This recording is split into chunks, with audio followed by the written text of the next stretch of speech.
lives near Lambourne. He drinks at a pub called the Pheasant, but when he goes there he only drinks water, because he can't drink anything else because it puts on weight. He rides from Martin Pipe, and he's a sort of miracle. What else can I tell you?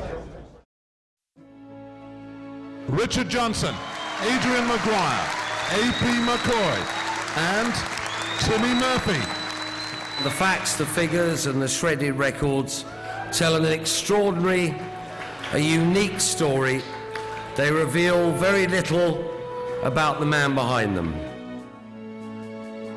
Racing's not a game exactly short of jealousies or bitter rivalries, but you'll hear none of them directed at this fella. In a weighing room that he dominates, you won't hear a word said against him. They cut more keys for his house than they needed in Alcatraz. If you're a parent in Hungerford, agonised by the fact that your child has cancer, then this man is the guy who'll turn up on his way back from a blank day at Huntingdon for the fundraising night. He'll light up a freezing Tuesday at Sedgefield like a searchlight, and he can make a Monday at Fontwell catch fire. And in a vintage period for jump jockeys, this man is a popular, genius-touched phenomenon who quite simply makes an amazing sport even more special. It's my pleasure to announce the award for the Jump Jockey of the Year, A.P.McCoy.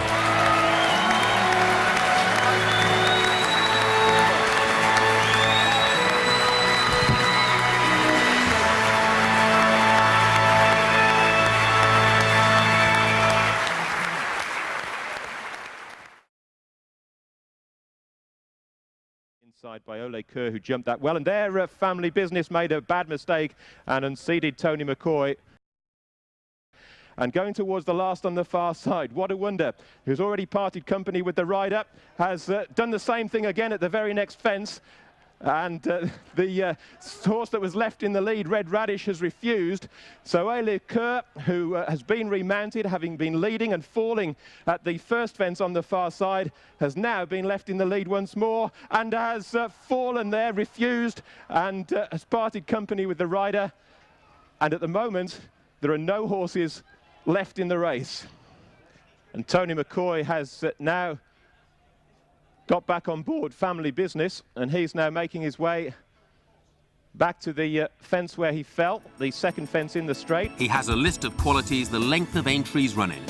But to A.P. McCoy's fellow jockeys, there's one thing they recognise above all else: his backside. If this were Formula One, they'd have removed the black bits from the checkered flag long ago, and the rest of his weighing room rivals would be waving it. Family business up and over it safely. And in a quite remarkable contest, family business is the only one to complete the course in a race that has taken 10.5 minutes to complete. McCoy's win at Southwell was achieved after a fall, a lift in a Land Rover, and a solo lap of a jockey-stained circuit. And the only surprise to those who know the man best is that anyone was surprised. A lot of people think that I don't enjoy it and that I look that I'm always unhappy and I'm always miserable. I would not want to do anything else in the world. I absolutely love going racing and having 4 or 5 good horses to ride every day and hoping that they're going to win and coming home. You know, I live for it. You know, and I dread to think today that I'm not going to be able to go racing. By the end of the 2001-2002 season, Anthony Peter McCoy had ridden 1,603 winners. The last 289 of those saw McCoy eclipse Sir Gordon Richards' 55-year-old season's winners record. He might not be the bookie's best mate, but the 28-year-old from County Antrim is the people's champion.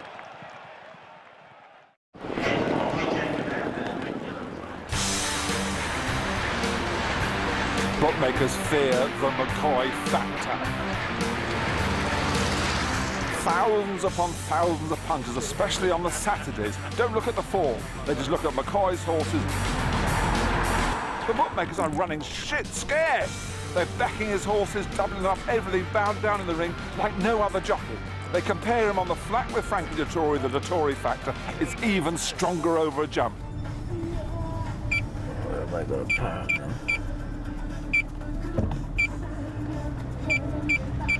I suppose I'm not really disabled, am I? But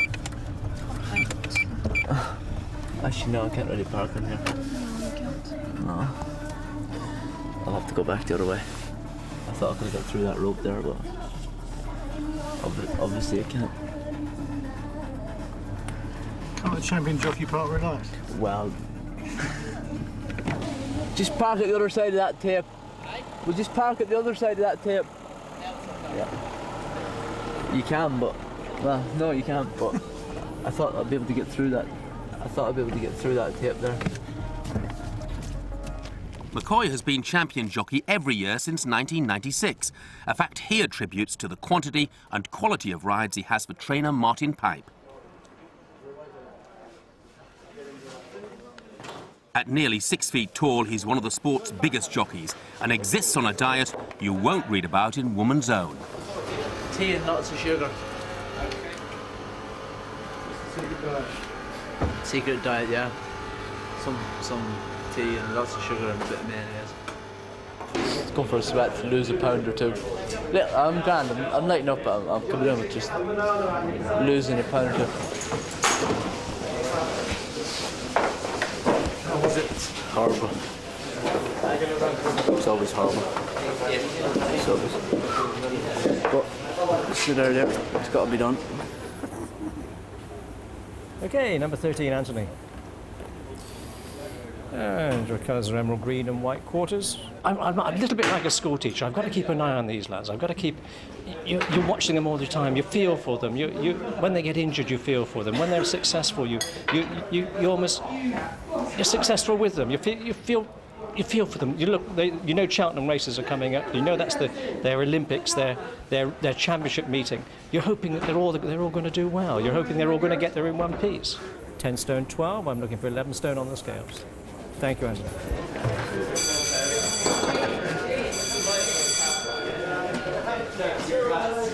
Hats on, jockeys. 5 minutes.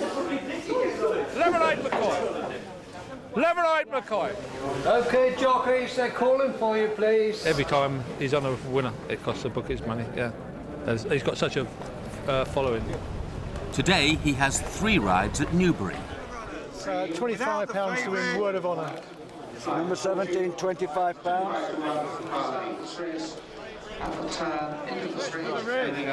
Number 8, 200 each way.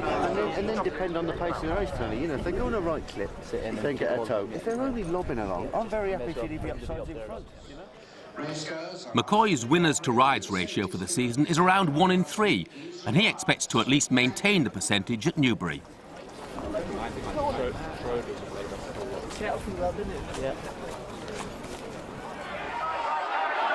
McCoy draws a blank, and while some have enjoyed the day, the sport's self-proclaimed worst loser has not. Some load of crap there, that was. First 4, jockey, please. That was a shocking bad day. Because I missed the winner at Doncaster as well, so... Got it wrong today, I'm afraid. I thought the first one would run a bit better, it was disappointing. And the other 2 I thought had bits of chances, so... Yeah, and Nova Cheval, as I said, the boss's horse won at Donny, so... What you call a disaster.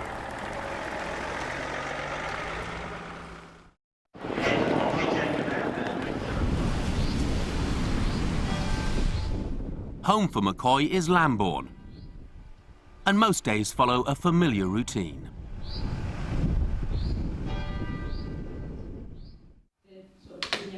Just breaks down the old length of time you're in the bath, if you're watching television or reading the paper, because it's very boring. I think the weight is definitely the biggest killer. You know, if I was able to stop in every garage and every Burger King way home, then it'd be great. But having to come home some nights in an evening meeting maybe and have to sweat because you've got light to do the next day or something, then it's horrible. You know, I've come back nights from places, maybe whether it be evening meetings, racing, or be somewhere else, and I'd have to get in the bath at 11:30, 12 at night for an hour, because I might not have time to do it in the morning, or I might have to do it in the morning as well. And that's head wrecking. We've all done it, we've all taken too much weight off, and we've all you know, done it the wrong way. I mean, I take a lot of weight off, but now I never feel weak when I'm riding. You know, I know what the limit is. I know how much weight I can take off, but yet I know that I still have to have a little bit of an intake. You know, so I still have, you know, whether it be a cup of tea with 6 or 7 sugars in it or whatever it may be, I'll still have a little bit of something. Whereas when you're younger, you're always frightened of eating something in case it puts weight on, or you know, in case you don't lose that weight. But when you get a bit older, you realise that, to be honest, before you can actually sweat, you have to actually have eaten something, or you have to have your body sort of. I think if your body feels really starved, then it won't sweat either. You know, so. You better read that, because if you get suspended before the 6th of March, you'll miss the festival. So. Very careful for the next week. Freaky. I've been a good boy recently. Does that bring back happy memories? You came through yesterday. That's what you call trying to kill yourself. AP, very calm, very laid back, very easy. I'm the one that's always in a sort of hassle to get something done, and he's very calm, very easy to work for. As long as he's riding winners, he's absolutely fine, but he doesn't like making mistakes, that's the main thing. He doesn't like getting on the wrong horse. And he does, you know, constantly want to be winning. He'll have 4 winners one day, and if he's got no winners the next, you can't look back at yesterday and think, well, he's had 4 then. You'd be worried about the days he's had that's not produced a winner. Right, so that's that side. So what you need to do is think about, you know, at some stage, let me know who you want to go on a table. Do you want me to save you 1 table or 2 tables? The Leicesters? Yeah. Just to give Anne an idea. I mean, you've got 11 already. James, you take I think I might need 2. Couldn't put them 2 together. Well, before you could. Is there anyone else I'd like to bring along? Well, right, we'll have a think about Do you have that. that many friends? Yeah, we'll have a think. Are you bringing any of your northern friends? No. No way.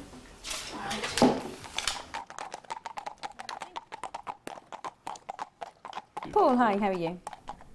Good. I'm not sure, I've got to possibly buy that one, haven't I? I'm not 100% sure, Paul, on that one at the moment. I thought it was more of a doubtful than a yes. I'm not here. I had it in the diary as a possibly, but doubtful. I've actually got it down as I've replied no here. And I only write that in when I've actually rung you. He's trying to be clever. He's obviously advertised around all of Ireland that I'm going to that. Advertised. Yeah, of course he has. And now he's trying to blackmail me into coming. No. But he has advertised it apparently, so... Yeah, you know well he's advertised it. I don't doubt him. He's just trying to say he did. He says you've been there the last few years and... I've never been there in my life. Yeah. On the flat, jockeys rarely socialise, but the jump boys are a tighter-knit group. McCoy, in spite of his teetotal status, loves to be at the heart of the crack. Go to the pub and get hammered. Wouldn't be messing.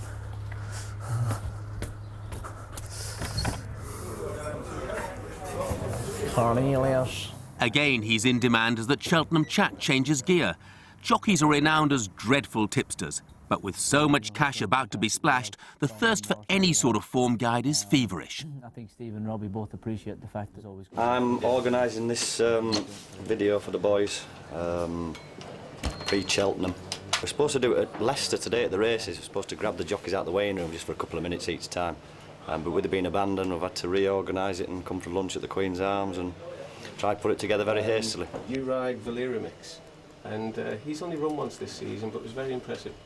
Yeah, he's a horse that we've always liked. He's as good as you'll get, as good as I've ever seen. I always said Fakenham was the best jockey I've ever seen, but AP's just unbelievable, isn't he?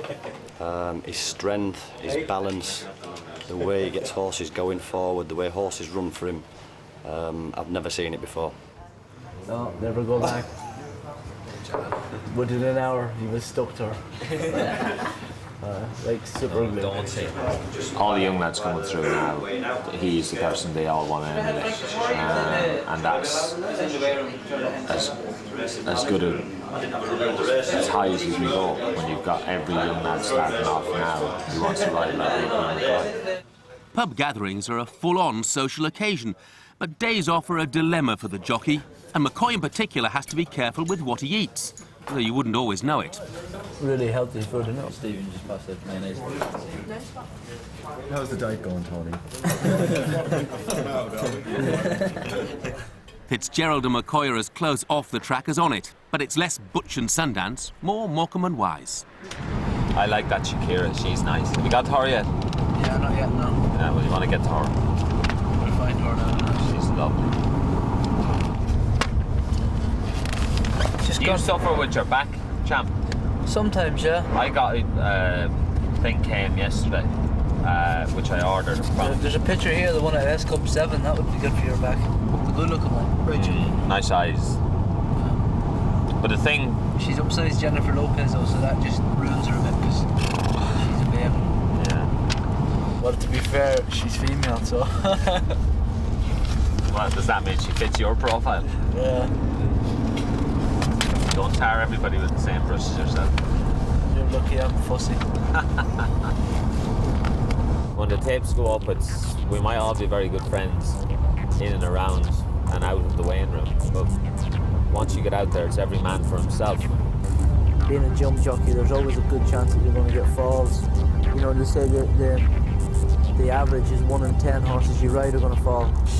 Well, I've had nearly 850 rides this year already, so if you work it out like that, then apparently I've had nearly 80 falls. I hope that I haven't, but you get a lot of falls like that, and there's going to be 1 or 2 right good bangs in the head, you know, and you don't want too many of them. Contrary to what a lot of people think, we don't actually try and let A.P.McCoy win every race. Everybody goes out there with the same idea and the same goal to win. No, with driving a lot, we've come to Shakira or whatever her name is.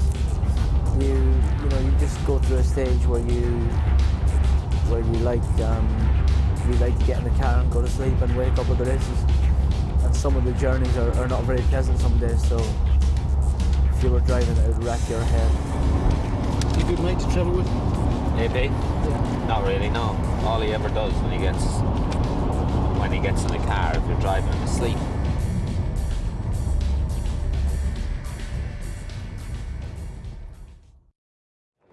Cheltenham to the national hunt community is the equal of golf's Ryder Cup. 3 intense days of competition where winning will always mean more than the taking part. So much is expected of McCoy that the pressure is breath-threatening.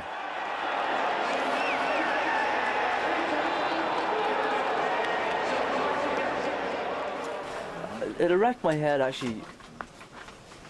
Everything around it and before it and all that would wreck my head. Because it doesn't really interest me. I'll be much happier each day when I go out and get on the first horse and I actually start racing. It's probably the only 3 days of the year where people are really interested in someone like me. But it is a pain, you know. I mean, I'm going to Cheltenham to try and ride winners. I'm not going to run a social club, you know what I mean? The only worry I have at Cheltenham is that if I didn't ride a winner, if I didn't have winners. Total disaster. They come down towards the final fence. Get Real having everything thrown at him from Wahiba Sands. Just 3 parts of a length between them there. Wahiba Sands starting to get on top. Get Real fighting all the way to the line on the far side. A quite wonderful finish. Wahiba Sands inching to the front. McCoy's done it again. Wahiba Sands wins a thriller. A week ahead of the Great Festival and McCoy is bearing down on Richard's record. His tally the result of an unmatched ability to find inches in a driving finish and the odd gem from the peerless Pipe Yard. He's hardly drawn breath as he comes inside the last half furlong now, winning by about 4 or 5 lengths, but it could easily be 25 lengths. VALIRAMIX it is, coasting home, an impressive win of the Beulah Hurdle. 1 outing, 1 win, and an obvious bond between man and beast.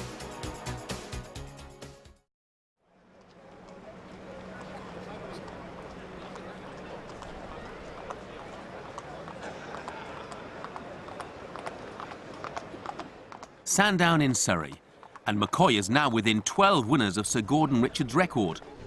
But this afternoon, McCoy is downbeat about his chances for a winner. He has 3 rides. As ever, the first, Indeed, has been heavily supported by McCoy's army of blind backers.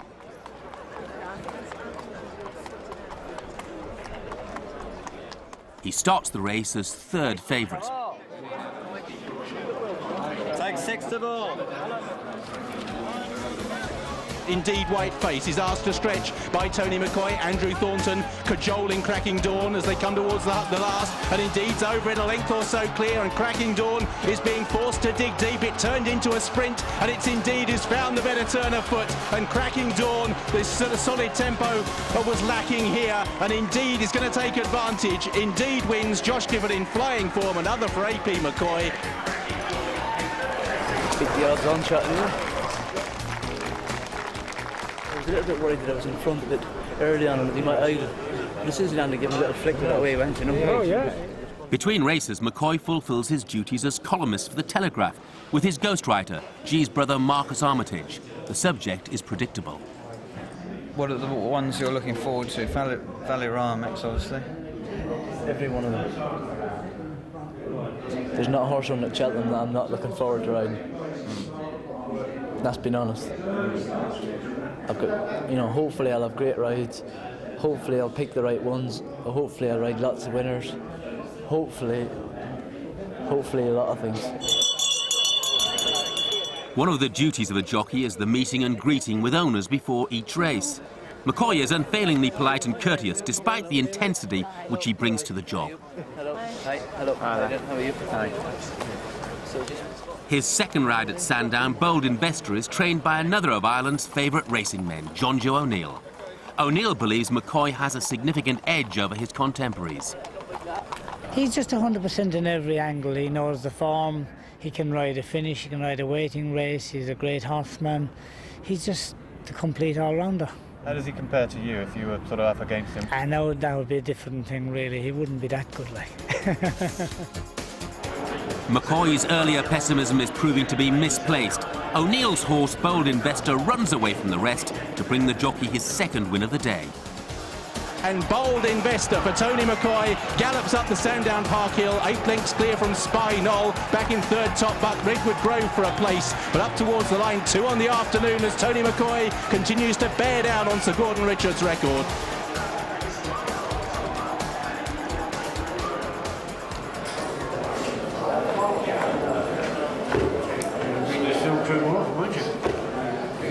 The last day I brought them, they weren't very good, but the last day I brought them, they got them all beat. Horses and ways are obviously making up for it.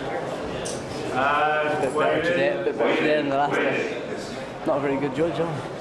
Unbelievable how someone so ugly could get such a nice wife.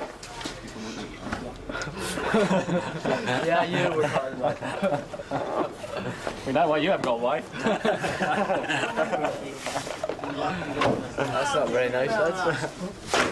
No. The only reason he doesn't have a wife, Marty, is he'd be afraid of the payout if he ever had to get rid of her. Oh yeah, Don't. Oh yeah. Apparently we're starting to talk about payouts, are we? Oh God. Hello.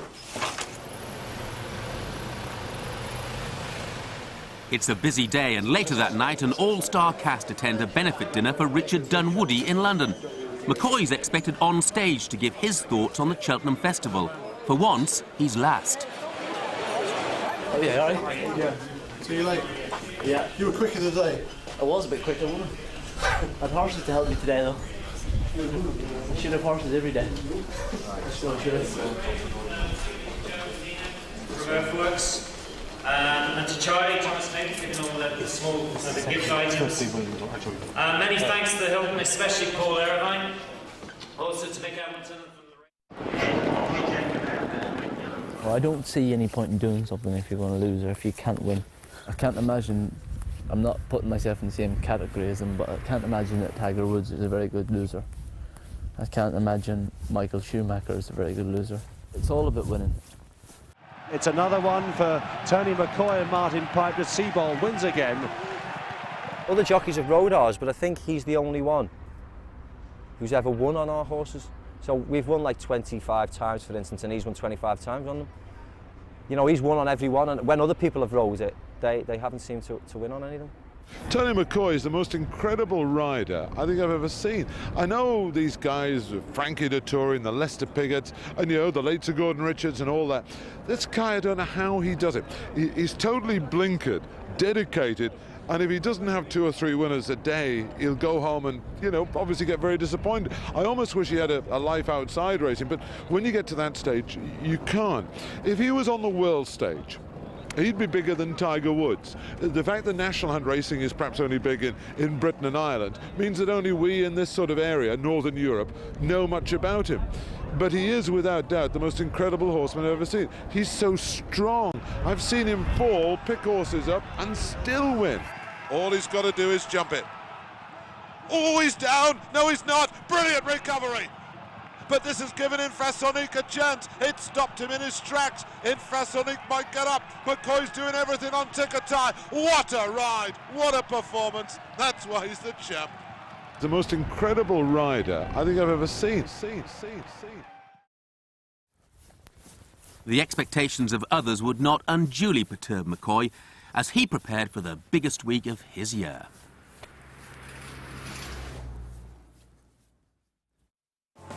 In 1997, McCoy achieved the Cheltenham double, carrying off both the festival big ones, the Gold Cup and Champion Hurdle, courtesy of Mr. Mulligan and Make a Stand.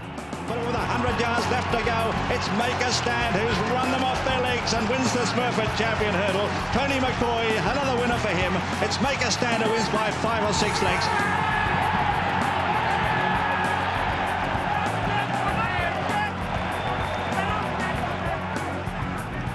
Mr. Mulligan finds a second win. He boots away 4 lengths clear. One man can't go on. It's in second placing Barton Bank from Doran's Pride and one man, but 100 yards left to go on the run-in. It's Mr. Mulligan who's run them ragged. He's 5 lengths in front. He's getting weary, but so are the others. And as they race up towards the line, Mr. Mulligan and that man, Tony McCoy again, win the Gold Cup.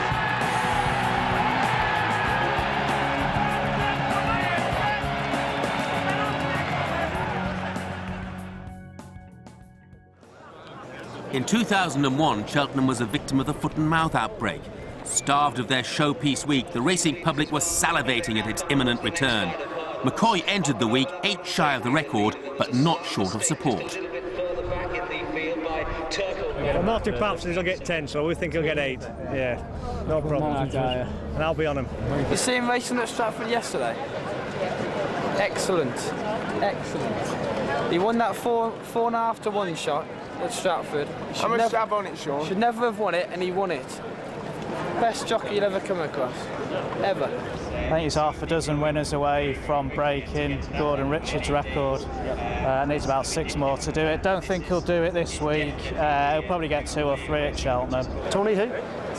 How do you reckon he's going to go today in the cup? Who is it? Tony McCoy.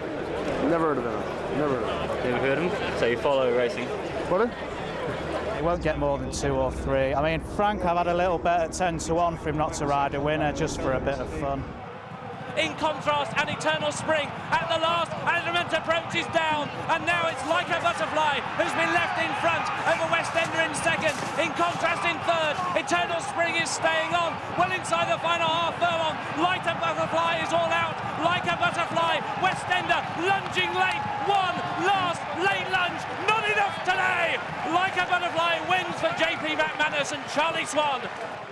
Before the race, McCoy had thought that only one horse had the beating of his own Mount Westender. Like a Butterfly had proved him right. But his second ride, SEEBALD, owned by footballers Steve McManaman and Robbie Fowler, had never been beaten.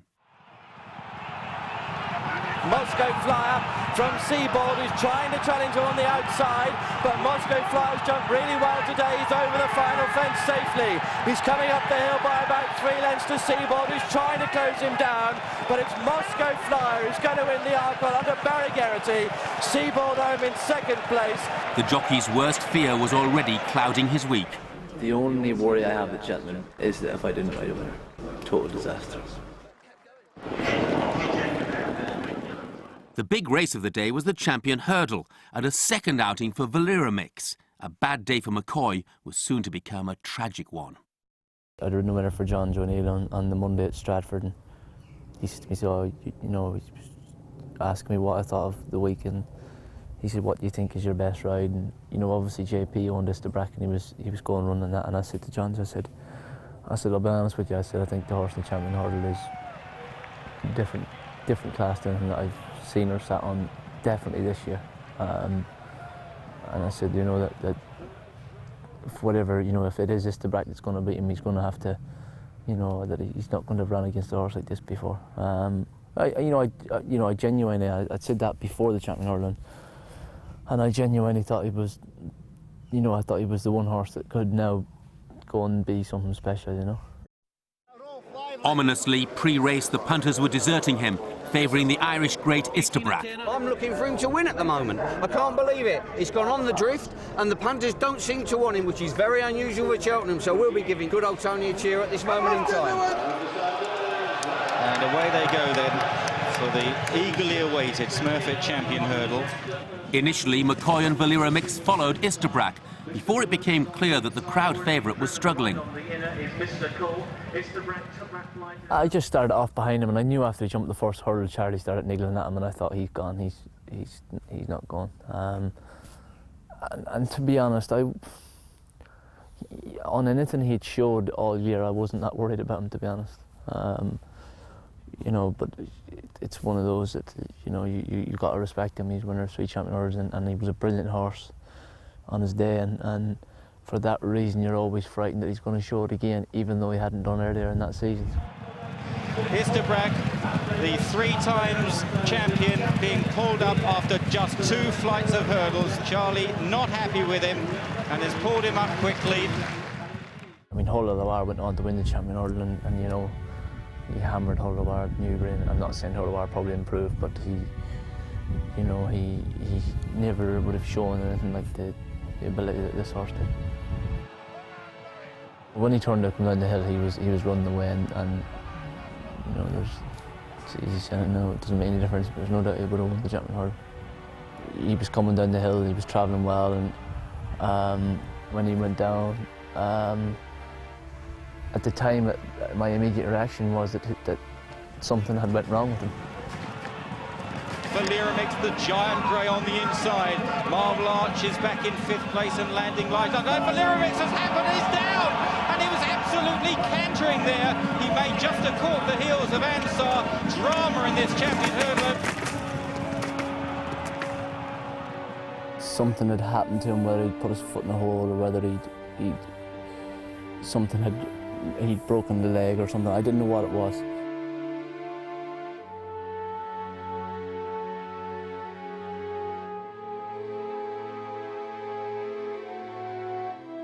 I knew when he hit the ground that he was serious. When I felt him initially go, there was no coming back. You know, sometimes when a horse's crip feels, they stumble for a bit and you get them back up. But there was no, or you stumble and they throw you over their heads and they keep going. But there was no, when he stumbled, he wasn't getting back up. You know, which makes me think that you know, maybe it was a weakness. I don't know. You know, I can go up and down it, and I have gone up and down it. Believe me, I've looked at the video a million times.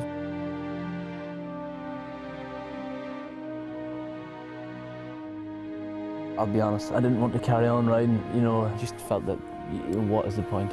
Wait all year for this, and you know, this horse only ran once and he's won once, and you know, won another chance of him showing how good he is, and that goes and happens to him, you know. VALIRAMIX was put down.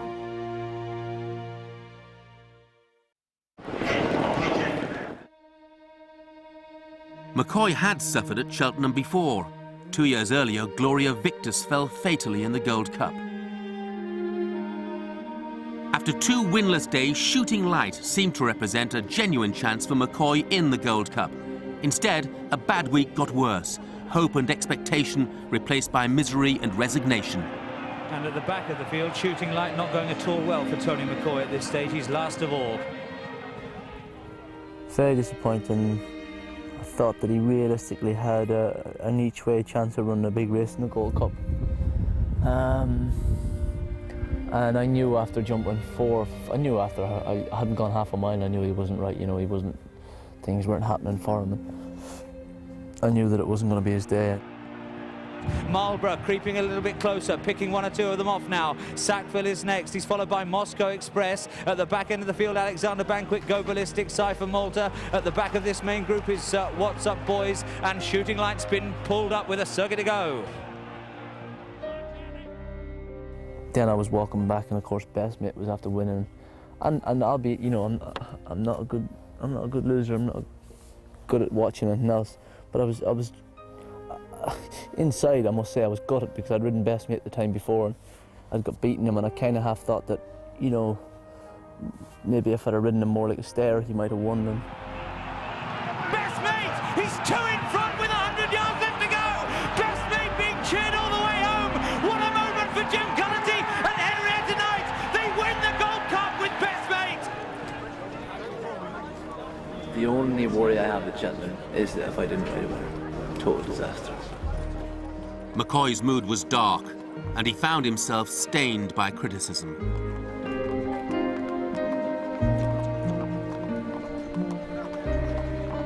I think probably this week at Cheltenham he is as down as he's ever been, because all that matters to him is succeeding, and he hasn't had a winner yet.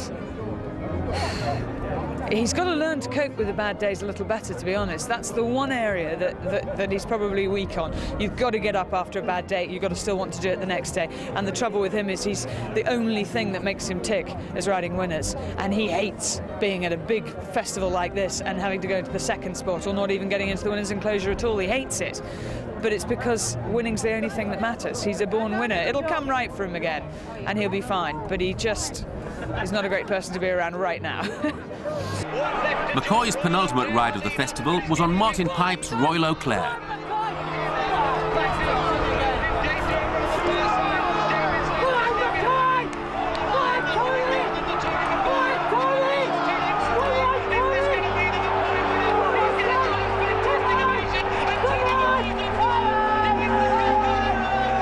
In second place, Craig House. Third, David's Lack. Golden Goals and Burr next, then Mr. Percy.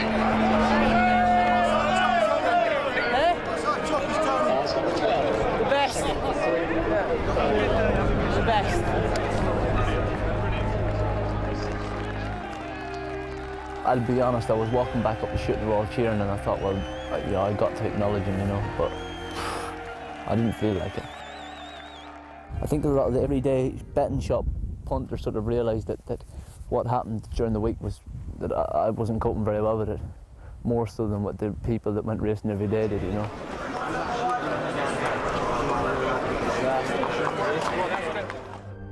This week at Cheltenham, he is as down as he's ever been. I think that was probably the worst racing week of my life. When things aren't going right, he's miserable as sin, and he's a person you don't want to go anywhere near. If I'd have won every race until the end of the Cheltenham Festival, it wouldn't have made up for what happened to VALIRAMIX. You've got to get up after a bad day. You've got to still want to do it the next day. It's made the whole season not worthwhile, you know, and you know, things can't change, but you know, I suppose you got to get on with it, but it'll take me a long time to get over it, and it'll be something that'll, you know, that I'll remember for a long, long time. He's got to learn to cope with the bad days a little better, to be honest. That's the one area that he's probably weak on. You know, I didn't give a shit what they said, and you know, it doesn't bother me people telling me that, oh, I need to be able to cope with it better, and I should be a better sports person, and all that, you know, bollocks to that. Totally respect Claire from her point of view. She's a good friend of mine, and she's very good at her job, but that's her job.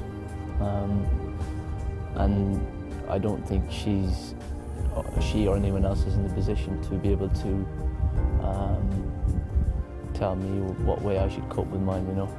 As long as I'm riding the horses properly, as long as I put them in good winning positions and I don't do anything wrong on them, then as far as I'm concerned, that's my job done. It's not my problem. They can't handle it. You know, I didn't ask them to look at me. You know, I went out on every horse that I rode in Cheltenham, and I did my best. And I rode after the champion hurler. I rode 3 more seconds, and I only rode 1 winner. And you know, it didn't affect me when I got on a horse in the way I was going to ride. If anything, it made me more determined. I won't be able to cope with it any better. I'm not going to be able to have a bad day at Cheltenham and come out smiling and be nice and happy about it. It's not going to happen. You know, there's no point. You know, no point saying me it is going to happen, because it ain't. So.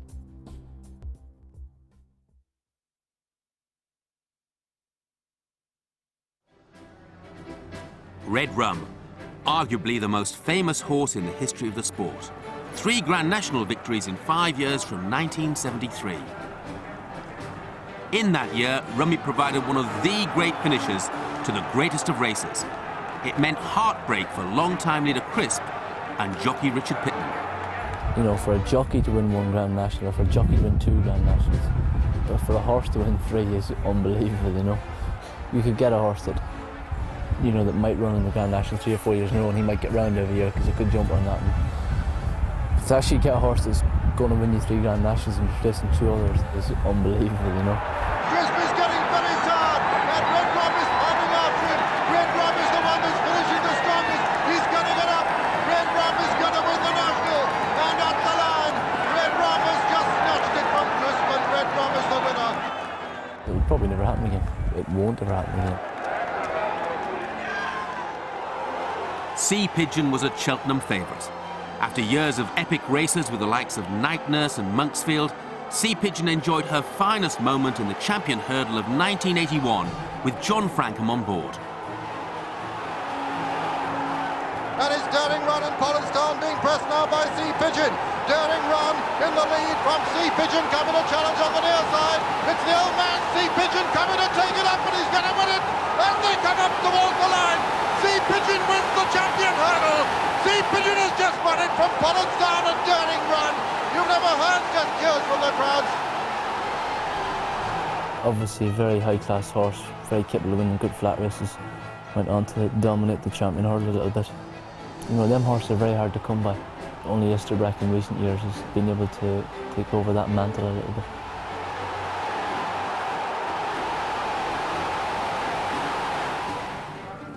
Irish favourite Dawn Run and her hugely popular jockey JONJO O'Neill provided the highlight of the 1986 Cheltenham Festival with a stunning and emotional triumph in that year's Gold Cup. Like Desert Orchid in England, Dawn Run is probably the most famous horse that'll ever come out of Ireland, you know, and that's no disrespect to Esterbrook. Obviously JONJO having ridden her as well, and I think that whole Gold Cup had so much involved with it. Forget on the near side, Wayward Lad on the far side, it's Wayward Lad, the veteran, Private Brokers, Cheltenham Hoodoo being pressed now by Dawn Run in the centre, Forget on the near side, as they race to the line, and the mare's beginning to get up, and as they come to the line, she's made it, Dawn Run has won it, Dawn Run has won it from Wayward Lad.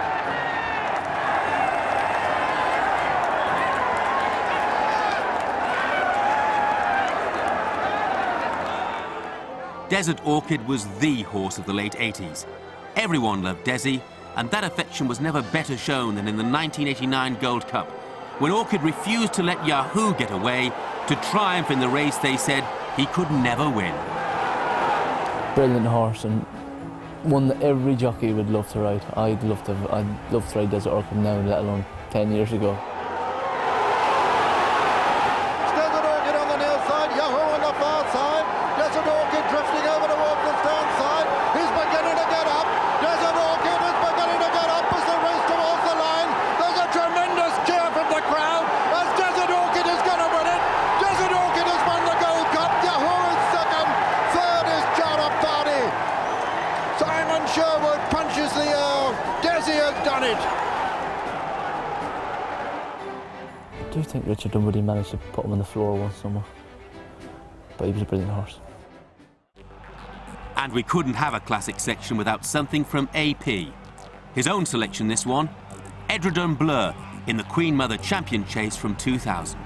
One fence to jump, EDREDON BLEU drifting to the centre. Both direct route and Flagship Uberales are challenging. At the last fence, there's nothing between this trio. Up the hill they come, EDREDON BLEU in front, made all the running, holding on from direct route, who challenges now. He's got his head in front late on direct route, heading towards the line. Direct route, EDREDON BLEU fighting back at him. It's close between direct route and EDREDON BLEU. Flagship Uberales was third, the Outback Way in fourth.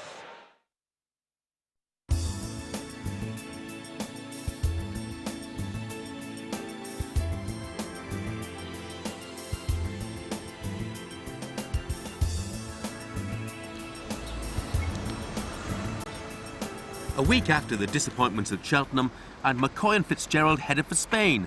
2 men and their golf clubs abroad. Oh, jeez.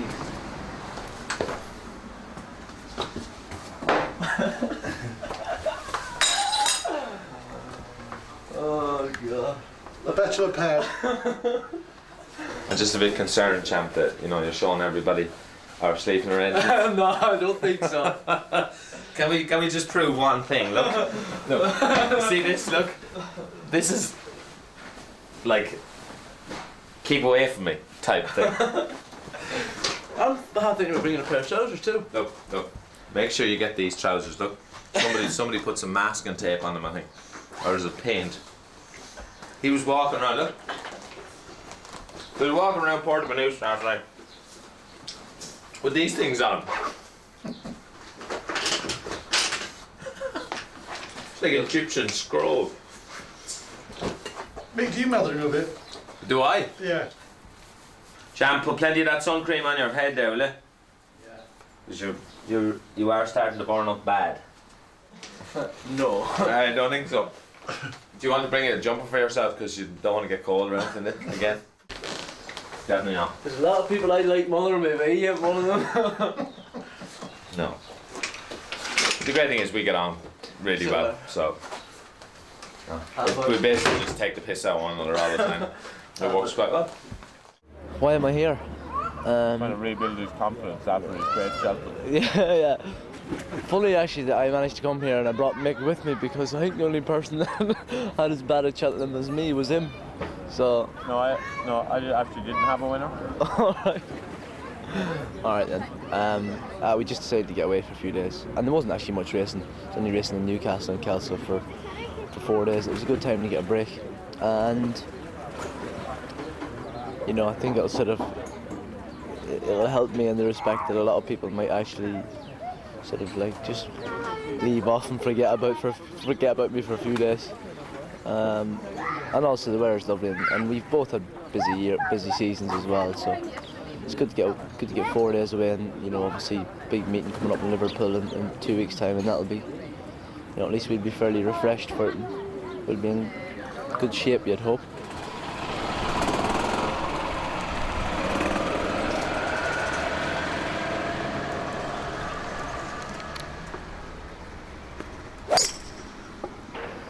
Get up there. That was my worst effort in this hole, I do believe. Not like that, you mean? Oh, you're okay, you're laid up there.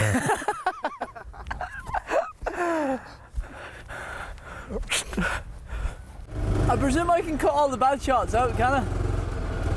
I should hope. Don't you just love it when you find your ball in the shit?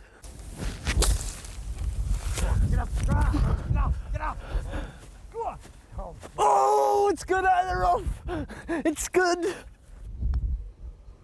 Oh, bastard. Down there. I love my golf, and so does AP. But it's like everything with him. He thinks he can just pick up a golf club and beat Tiger Woods, Say that's gone a mile, hasn't it?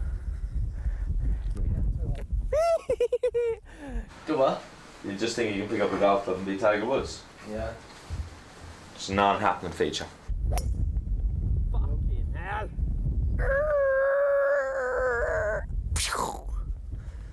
Crashed and burned. Competitive he might be, but talented with a golf club he isn't. You I still win, don't I? Yeah. So? A lot of people don't understand. Our lives are tunnel vision. And all you do is basically get up in the morning, ride out if you have to, come back, have a sweat, go racing, come home from racing. That's it. 6 days a week. For obvious reasons, you wouldn't expect the likes of Lee Westwood to go and ride a horse, would you? One that he'd be carrying a bit.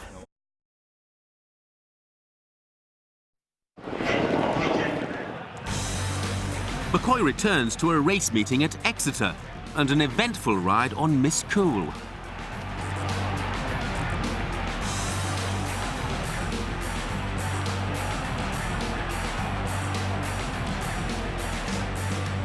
He escapes embarrassed, but intact.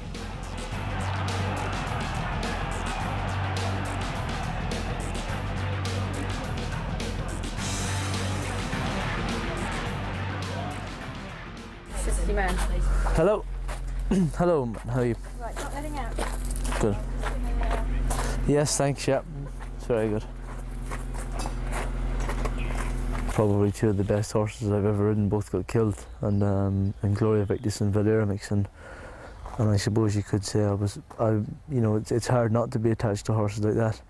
And even watching the replays, I wouldn't even attempt to see what way I felt, because, you know, as far as I was concerned, that was immaterial and didn't really matter. Well, yeah, I did. Yeah, I knew. And to be honest, I knew when he was going down. It was bad, you know. But you get horses that you love riding every day. I mean, Lily Cricket's one of my favourite because she's, you know, she's tough and she's a great mare, you know. He makes himself so available to the press and the media that, like, when an incident happens, like over Cheltenham, when he's quiet for a few days, they just, you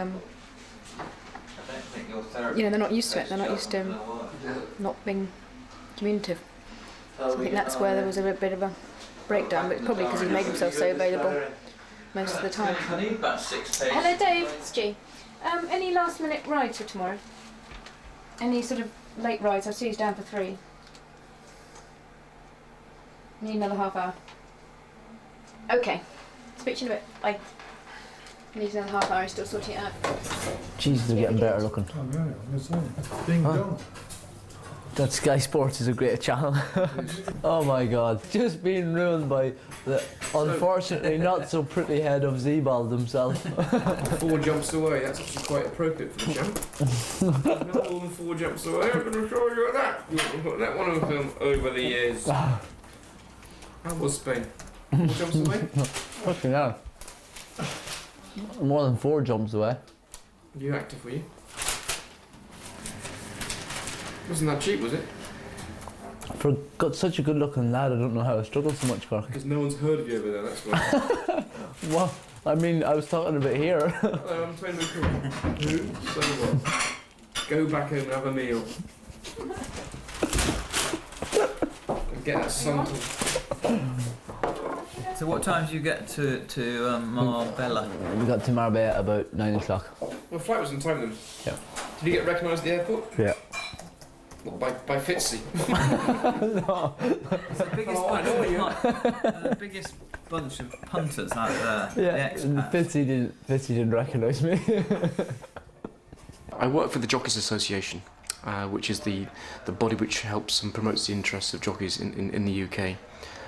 And AEP is the president, the National Hunt Jump president of the association, so I've got to know him quite well over the last, I suppose, 2 years really, since Richard Dunwoody retired. And I live in the next door village, so we see a lot of each other, both professionally and around here watching the football as well. And I enjoy working with ambitious young athletes like AP who just want to be the best at their job.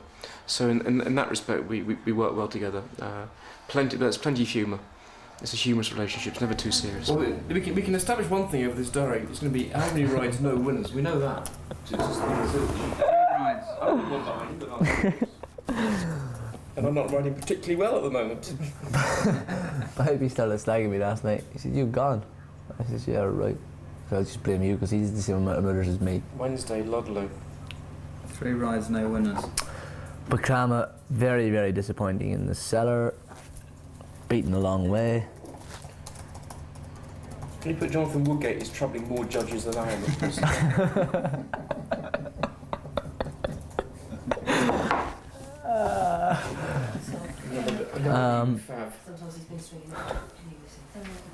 Don't know that much about him. Will be fit and know his job, and to be honest, you know as much about him as I do. You don't like betting in those races, do you? Well, you don't know what. Yeah, I don't. I personally, Marcus, as a jockey, don't like backing horses in. Do you have ultimate editorial control over this film? Well, no, I mean, that shouldn't be edited. I mean, because he's asked such a stupid question. That should actually be. That wasn't a question; it was a statement. Alright, it's such a stupid statement then. Right. This is my #1 fan, apparently. Yeah, she is your #1. She is actually. She really is. Yeah. She watches your videos every night. They take the she's videos 8 years old. Saturday, the racing. She watched it every night then for a week. They don't have the races. PAG Armitage is running in the London Marathon. McCoy struggles with the concept of the event. I'd be very disappointed if Woody beats her in the marathon. Why hasn't he just signed? I mean, the whole total fact of doing the marathon is a complete joke because she ain't going to win it. But the fact she's going to let Woody fucking beat her. I mean, to be fair. He is as fit as a butcher's dog, and in all fairness, he's a lot stronger than me and everything. He's not. Yeah, I think he's over the top. Who's that? Level to level, same talent. Yeah. He would always run better than a girl. But he's not mentally strong enough, Woody. He's always been weak. I'll get the 300 as well. Hopefully, yeah. Nice. Look, I can't ride 1 minute at the minute, never mind 300. Hello, Claire. How are you? I'm fine. I had to go talk about you. I just spoke to you, right? Yeah, bad. Lambourn Open Day, and McCoy is the star attraction. Just get on him. You're not riding it, there's a better one than this. Just get on him, get on him. Right. Do you mind if I have your pony, yeah? Most people don't trust me with their horses. Delicious. Right. Richard Johnson seems to have drawn certainly the biggest fact. And Tony McCoy. Wait, Tony McCoy. He's got the tiniest pony. Oh. That's his ride. He's got another ride now. He's done. What a relief that was for Mr. McCoy. Tony really thought he had to ride the little one there. Right, here we go. Tony McCoy, second time round. Nice and safe there. Pretty jumping a standstill, his horse. Nice long stride. Will he ask for a long one again? Oh no, he's gone. He's a twat. And G. Armitage rubs a little salt in. Favourite post, which is going to try and do a bit better than our boss. The boss is eliminated, but hopefully G won't be coming to the last. Slow motion in the air, but very nice. Though McCoy was disappointed with his Cheltenham, Adrian Maguire's meeting was far more serious. Maguire suffered a serious neck injury after falling. It just shows you the sort of life of a jump jockey when you have a look at someone like Adrian Maguire. What way do you take that off then? Do you get dressed? Luke Harvey and his camera. You don't. How do you get... Jesus. Pull up underneath to get it dressed. On the racing channel team, are you about? And that's it, 2 months. 2 months, is it? Or something? Mia Lockter, on behalf of the Systems by Design PLC. The only thing I believe that our chairman, P. Wall, is only 60 though. The only thing is, fuck's sake, we're quite lucky. P. Wall winner recipient. But as I said to Adrian, I said, you know, if you thought about it, if anyone thought about it, you wouldn't attempt to ride horse. You know, so it's probably best that we don't think about it too much. Jesus Christ. From the bone graft. They literally cut the arse off you. Apparently the doctor said the first thing he asked when he woke up was how long he'd be out for. And you know, the doctor says, do you actually realise, you know, how close you are to being paralysed from the neck down? And Adrian, being the hard nut that he is, said, you know, yeah, but when am I going to be riding again, you know? You get a part in the new Bond movie maybe or something like that. Are you watching? There's the cameras. Here he comes! On his guard, this is your moment! McCoy has agreed to do a bungee jump as part of the day's entertainment. I'd like to do one of them to do it off the Grand Canyon, over the Grand Canyon, up a helicopter. It's bloody heavy this is, isn't it? Right, I'm sure you're familiar with jumping, Tony. Yeah. For this particular one, when we get up there, there'll be a slight delay while we orientate the cage so you face out this way. You're right about this thing dragging you back. Yeah. That's pretty heavy. So once we've got the O-bar set and you're facing out this way, well, I'll open the gate. Which way do I face? You'll be facing Claire. Yeah. So I'll open the gate. I'll position you with your feet so your heels are slightly over the edge. Right. Sorry? No, but I wish I'd asked for the car if anything goes wrong.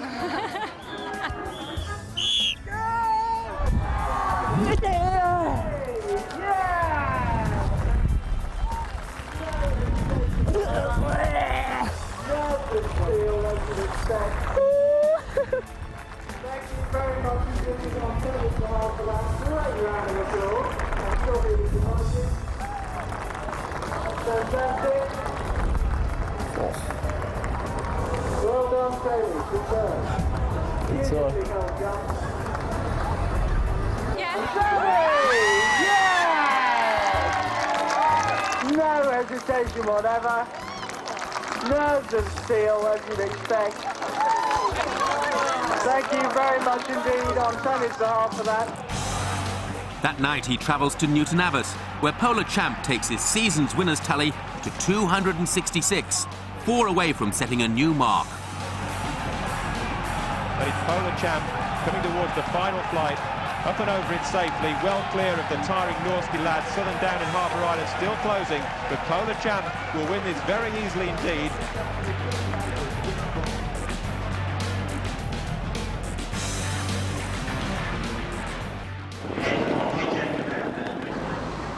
The following day, and the next stop is Chepstow in South Wales.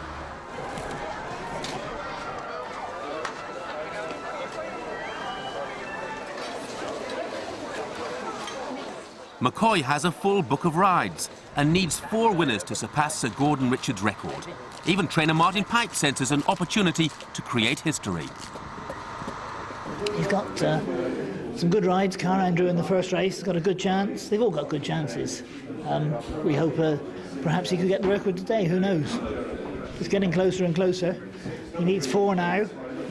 He gets on with the horses well, understands the horses, understands the way the race is run, and gets the best out of the horses. He really encourages them and they run well for him.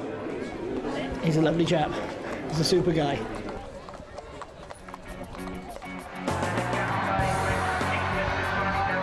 The first race of the day, and as Pipe suggested, Car Andrew earns McCoy winner number 267.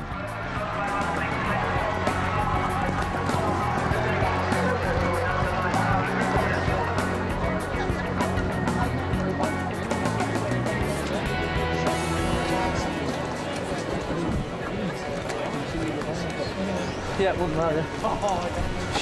You know, disappointed if it didn't win, you know. The money floods on to McCoy's remaining rides, but Car Andrew is his only win of the day. He still needs 3.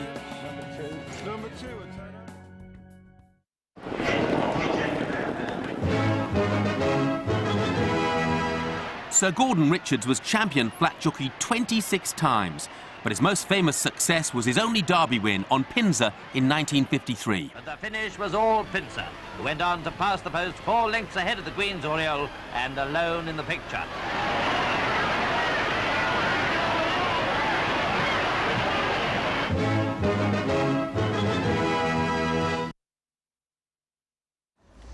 Tony McCoy headed for Warwick on April the 2nd, needing 3 more winners to overtake Richards' 55-year-old mark.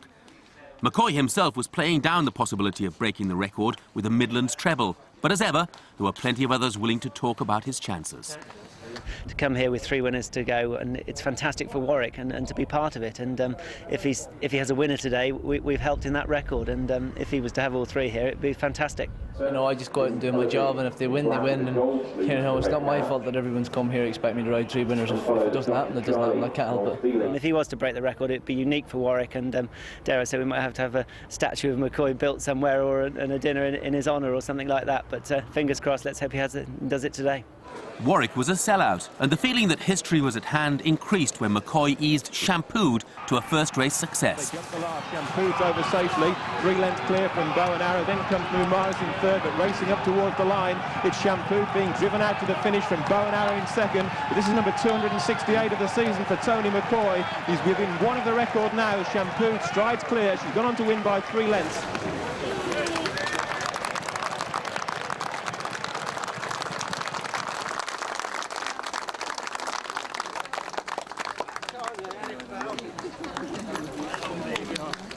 Well done, Tony, thank you. 2 more. Thanks for bringing her back safe too. How does she feel? Good, yeah. Yeah? Yeah, she's travelling, she's jumping all the way. She's a tough little thing, you know. Yeah, she is.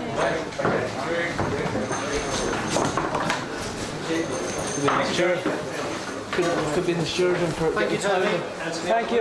McCoy aside, everyone else was getting excited. Did you hear that? Well, obviously we were hoping she'd equal the record on Max Prize yesterday and break it today on Pooh, but she's part of the record, so that's all that matters. If he breaks it today, she's part of the treble. If he rides the treble today, he breaks the record today anyway.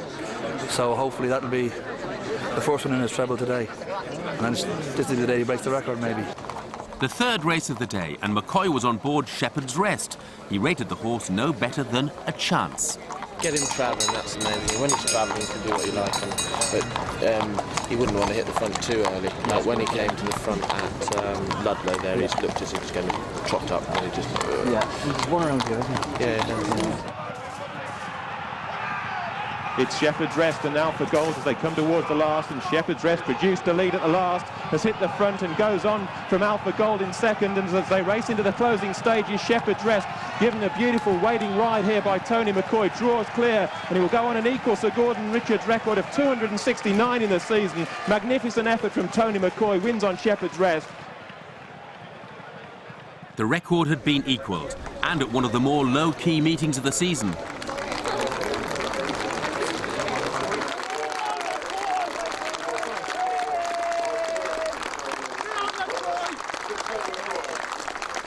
If there was respect for McCoy's achievement in the winner's enclosure, it was less the case in the changing room. Oh, you're nearly fucking smiling now. Yeah, come on, come on. To illusion a little bit. You are?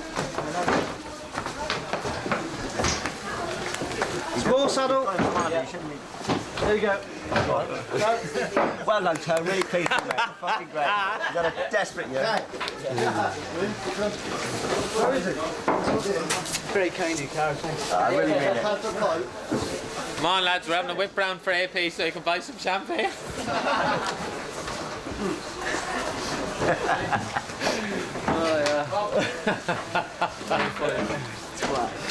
Well, everyone else is doing it when he breaks. Just wait then to see. Oh, hold on, I've just got another call coming. Someone else ringing up about it. Just hold on 1 second. Hello? Yeah, hi.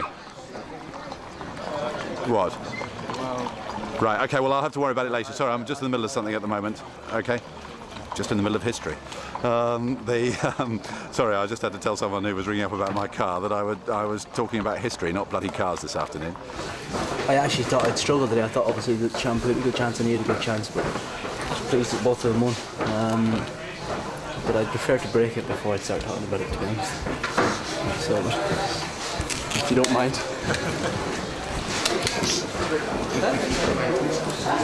So what was the last line? Is this one going to win then, Tom? What was the last line? I'd prefer to break it before I start talking about it.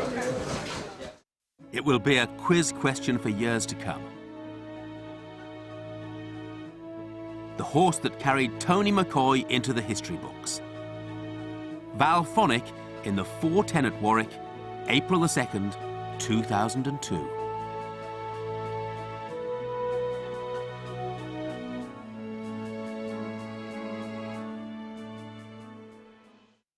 A lot of lads will get themselves up for the big day, but you know, when it's a wet Monday at Plumpton and it's a novice chaser who's fallen last time out, you know, it's always a case of, you know, well, let's see how he jumps. He gets on him and says, this is how you're going to jump, and that's a difference for me. It's a hunger the like of which I don't think we've ever seen before, because I think the jockey, as time goes on, is getting more and more committed, more and more professional. He's just got something that other people don't have, and that's not to denigrate the other jockeys. I think we've probably got the best collection, the best depth of talent in our jump jockeys that we've ever had. But McCoy is that bit fitter, that bit more driven than the rest. I admire all these guys. I work with people like John Frankham and Scudamore Moore and Dunwoody, all great. This guy is beating their totals inside 5 or 6 years. I've seen most things in life, but I've never seen anything like this guy. They're under starters' orders, so they're off. This is the Leek Wootton Novices Handicap Hurdle. They race over 2 miles. When you get to that close to something like that, you keep thinking, all I need is to break a collarbone or break a wrist or break a neck, and I'm out for 5 weeks and that's it, finished. Valphonic is now making good ground. When I look at a race, I think it's simple. I start off here and I go around, and basically I have to get around there before all the others. Just as long as I get to that line before the others, as long as I pass them all out by the time I get from there, if I'm on up, then that's fine. Valphonic is now in hot pursuit and he's coming through to mount a challenge. But I don't know that I never realised that it was such a big thing, you know. and Valphonic trying to get on terms now with JONJO and Tasbuk on the near side, then Egypt on the far side, 4 in line over the last, and it's Valphonic in the centre who may just have put his head in front. This looks like the record for Tony McCoy, 270 of the season, goes on to break the record. Terrific performance from a true champion.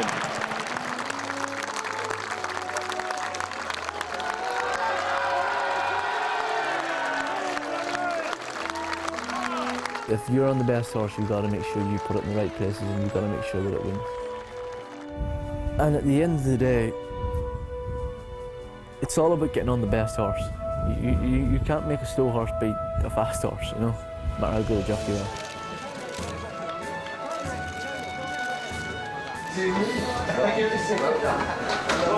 Anthony on the winner.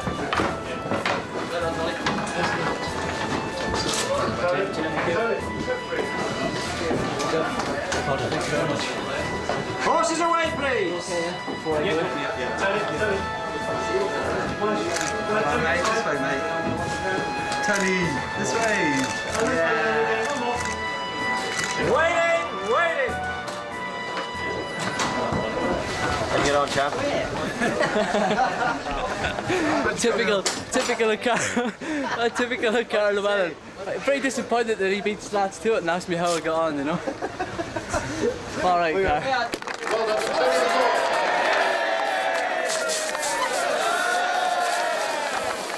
I can't compare, and I wouldn't even begin to compare myself to someone like Sir Gordon Richards. You know, not the fact that he rode 269 winners, but the fact that he was 26 times champion jockey says it all, and says as much as riding. You know, it's okay to ride a lot of winners in one season, but to continue doing it for as many seasons as he did, then I think he'd probably beat me at that score.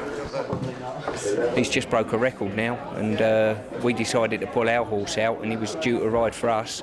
We've just had a quick chat with him in the weighing room, and he's going out to ride someone else's. A lot of jockeys would sit back and say, I broke the record now, I want to go home and lord it up a little bit, but Tony's not. He's back out on that track. It's hard as rock out there, and he's back out there wanting another winner. That's what makes him apart from everyone else. It's definitely been weighing on his shoulders. Like you saw us when we were in Spain, and we were having a good time, but still at the back of his mind when we were coming back, it was there. And you know, anybody who knows him well, you know, I'd like to think that I know him reasonably well, and it was definitely worrying him a little bit, in that he just wanted to get it done and get it so that it wasn't bothering him anymore. And now this, I'm sure people will say, oh, what odds him to ride 300 in a season, and that'll be the next bloody thing. But you know, I'm sure that won't bother him. Obviously a few of the lads want to go for the pub for a drink, and I'll have to go with them. I'm doing light tomorrow, so I'll have to come back home and get in the bath at some stage. So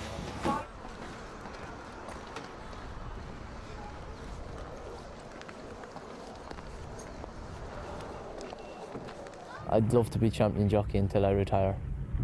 So if that means that I'll be riding for the next 10 or 12 years or the next 5 years or 2 years or whatever it is, then I'd like to retire as champion jockey.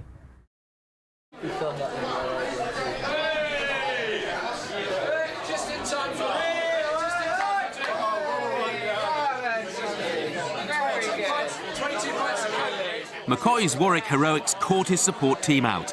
No one expected a Midlands treble, and so none of his closest friends were there to see it. No, I actually was around AP's house watching the racing yesterday, Chepstow, and if he'd won the first two, myself and G were going to jump in the car and go and watch the record and equal the record broken. Didn't happen. She ran the declarations off the internet, and I said, one at most. Ascot Wednesday, maybe Aintree Thursday, Country Goes Mad, terrestrial television, absolutely superb.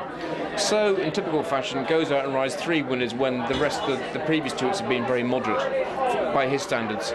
So, I'm a great form judge, got it horribly wrong, and none of the, as you say, none of his closest team were there. I think Dave Roberts wasn't there, Martin Pipe wasn't there, G. Armitage wasn't there.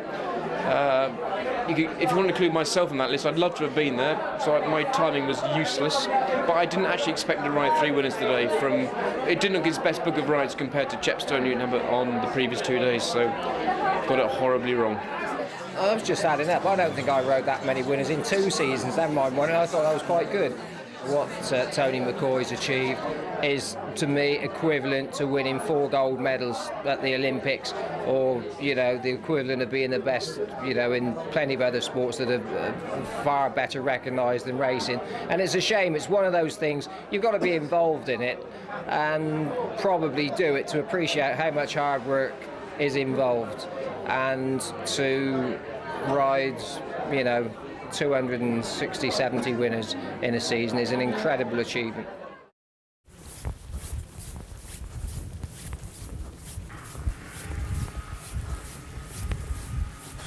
Not enjoyable. I think there are better ways to spend the morning than doing that. Carry on.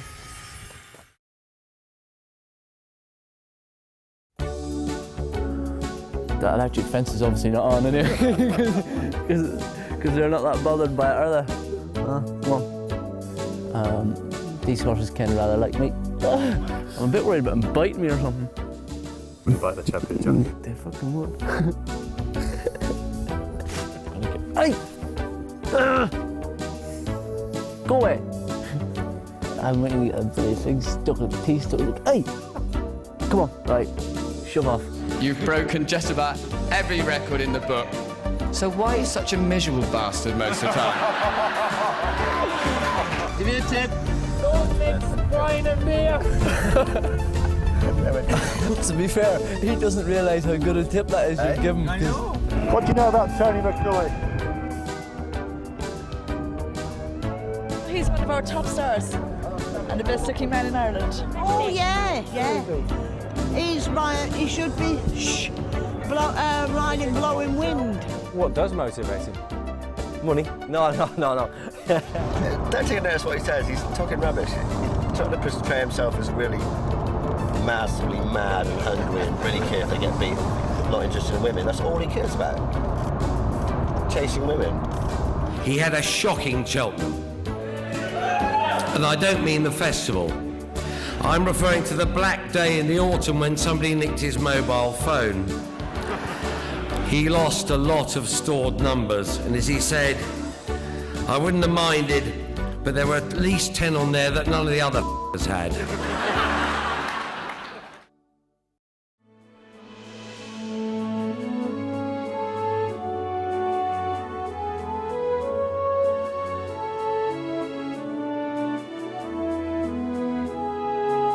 A.P.McCoy's magic worked! Tony McCoy continues to bear down on Sir Gordon Richards' record.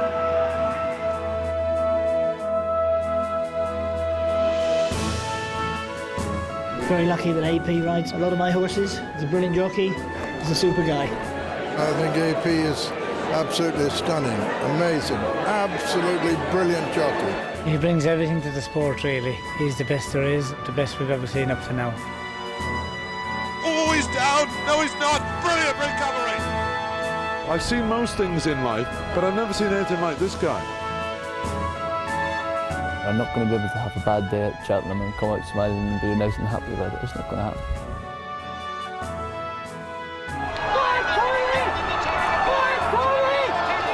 The best. The best. Well, you're showing everybody our station already. No, I don't think so.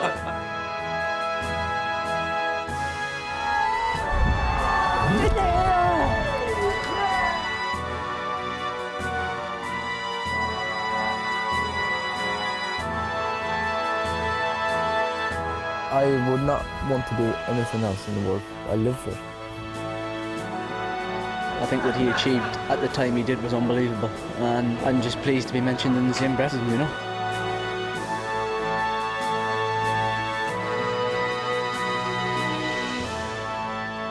It's about believing it's possible, isn't it?